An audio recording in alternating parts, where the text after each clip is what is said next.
सरकार चाहे जितना जुगत लगा ले, नवंबर में नीतीश कुमार को, नवंबर में एनडीए की सरकार को जाने से कोई रोक नहीं सकता है। विधायक को क्या मालूम है? विधायक आप बताइए कि जो क्लर्क है वो कलेक्टर का अपॉइंटमेंट कर सकता है। विधायक उपराष्ट्रपति का आपसे पूछा भाई नीतीश को रखना है कि हटाना है? एक आदमी ने कहा है हटाना है। ये भी पूछ लिया भाई मोदी कहने पर मानोगे? कहा मोदी के कहने पर भी नहीं देंगे। कि ये सत्तारूढ़ दल बीजेपी और एनडीए के लोग इलेक्शन कमीशन की मदद से समाज के उन लोगों का जो सत्तारूढ़ दल के विरोध में हैं, जो प्रवासी मजदूर हैं, जो गरीब लोग हैं, जो व्यवस्था से नाखुश हैं और सरकार के खिलाफ वोट देना चाहते हैं, उनका नाम इलेक्शन कमीशन अपने रोल से हटाने के लिए ये प्रयास किया है। लेकिन मेरा ऐसा मानना है कि बिहार में लोकतंत्र की जड़ बहुत मजबूत है, जनता जागरूक है, हर व्यक्ति को अपने अधिकार के लिए खड़ा होना चाहिए। इलेक्शन कमीशन का ये अधिकार क्षेत्र नहीं है कि वो किसी की नागरिकता तय करे। इलेक्शन सुप्रीम कोर्ट का रूलिंग बिल्कुल क्लियर है। इलेक्शन कमीशन का ये अधिकार नहीं है कि वो किसी की नागरिकता तय करे। तो अगर इलेक्शन कमीशन आपका नाम काट रहा है तो आप उसके लिए खड़ा होइए।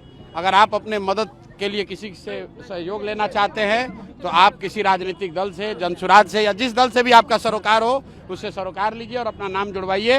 हर हालत में अपना मत का प्रयोग आपको करना ही होगा। लेकिन सरकार चाहे जितना जुगत लगा ले, नवंबर में नीतीश कुमार को, नवंबर में एनडीए की सरकार को जाने से कोई रोक नहीं सकता है।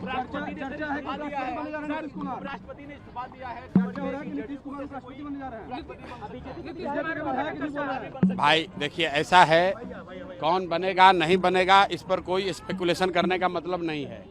उपराष्ट्रपति देश का सेकंड सबसे बड़ा संवैधानिक पद है। उस पद पर धनखड़ साहब ने इस्तीफा दिया है। अब आप थोड़ा इंतजार कीजिए, जिसकी नियुक्ति होती है हो जाए, उसके बाद ही किसी तरह की टीका टिप्पणी करना उचित होगा। भाजपा के विधायक कह रहे हैं इस बात से। तब विधायक को क्या मालूम है? विधायक आप बताइए कि जो क्लर्क है वो कलेक्टर का अपॉइंटमेंट कर सकता है? विधायक उपराष्ट्रपति का अपॉइंटमेंट करेगा?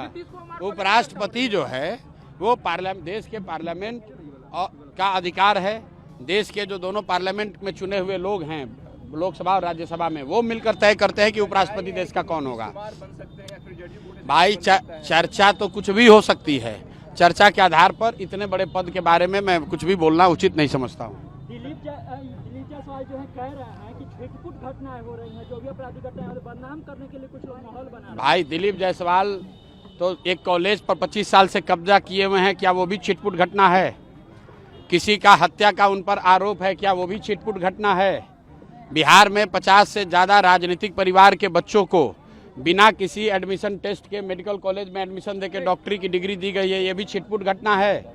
ये बिहार के लोगों को तय करने दीजिए। और अगर दिलीप जायसवाल में दम है तो पत्रकार वार्ता क्यों नहीं करते हैं? पत्रकारों के सामने क्यों नहीं बताते हैं? हत्या का जो आरोप है उसको दोबारा रीओपन कराएंगे जनसुराज? बिल्कुल, हम लोग कोर्ट में मूव कर रहे हैं। रीओपन कराने की जरूरत नहीं है। हाई कोर्ट ने उसमें कहा है, ये सीआईडी और सरकार की जवाबदेही है कि हत्या के आरोप की जांच करके रिपोर्ट सबमिट करे। अगर उसको सरकार ने नहीं किया है तो जनसुराज कोर्ट में जाएगी। और आपको ये भी बता दें कि अभी दिलीप जायसवाल छुपे हुए हैं, सोच रहे हैं कि ये आंधी हवा है निकल जाएगी, तभी थोड़े ही दिन में, अभी डेट आपको बताएंगे, उन पर तीसरा किस्त भी जारी करेंगे।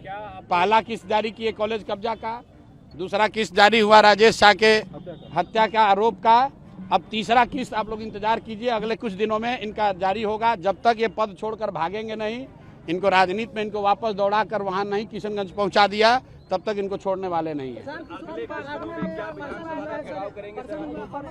विधानसभा का घेराव का जो मामला है वो जनसुराज ने आज से 2 महीना पहले 3 विषयों पर, यहाँ जो गरीबों को नीतीश कुमार ने झांसा दिया कि हर गरीब परिवार को 2 लाख रुपया देंगे, आज तक वो पैसा नहीं दिया। पिछला 20 साल से कह रहे हैं कि यहाँ जो अति पिछड़े दलित लोग हैं उनको 3 डिसमिल घर बनाने के लिए जमीन मिलेगा, आज तक नहीं मिला। और ये जो जमीन सर्वे में लूटपाट मचा रखे हैं, इन तीनों मुद्दों पर जनसुराज ने 1 करोड़ लोगों से हस्ताक्षर का अभियान चलाया था।